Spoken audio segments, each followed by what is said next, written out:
μάρτυρες της γενοκτονίας που διαπράττει το κράτος δολοφόνος του Ισραήλ ενάντια στο Παλαιστινιακό λαό που αγωνίζεται ηρωικά για την επιβίωσή του ενάντια στη γενοκτονία.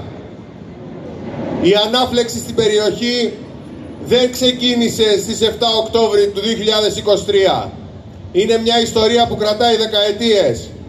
Υποκριτικά κυβέρνηση, Ευρωπαϊκή Ένωση και ΝΑΤΟ μας μιλούν για το δικαίωμα στην αυτοάμυνα. Ποιου? Του κατακτητή.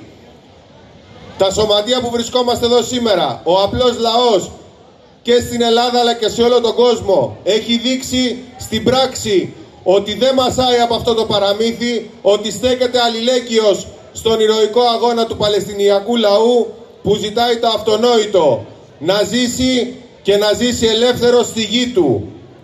Τις τελευταίες μέρες μας προκαλεί πολύ μεγάλη ανησυχία η κλιμάκωση που παρατηρούμε στο μέτωπο της Μέσης Ανατολής με την επέκταση του πολέμου στο Νότιο Λίβανο, στην προσπάθεια που κάνει το κράτος δολοφόνο του Ισραήλ να επεκτείνει ακόμα περισσότερο το δολοφονικό του χέρι.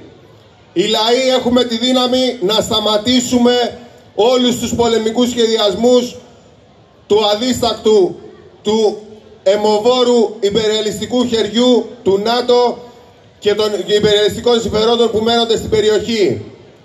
Καλούμε και από αυτό το βήμα κάθε εργαζόμενο, κάθε νέο άνθρωπο, κάθε άνθρωπο που έχει συνείδηση και θέλει να μπορεί να περπατάει με ψηλά το κεφάλι, να σταθεί αλληλέγγυος στους λαούς της περιοχής, να δείξουμε πως υπάρχει ανθρωπιά, πως δεν θα γίνουμε συνένοχοι στο έγκλημα από τη μια μεριά και από την άλλη δεν θα δεχτούμε να ματοκυλιστούμε για τα συμφέροντα των υπεριαλιστών.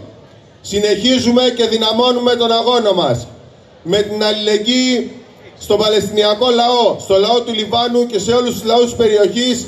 Απαιτούμε να σταματήσει η εμπλοκή της χώρας μας στον πόλεμο, να επιστρέψουν πίσω οι φρεγάτες και τα στρατεύματα που έχουμε σε ξένες χώρες, να κλείσουν οι βάσεις και καμία συμμετοχή της χώρας μας στο ΝΑΤΟ.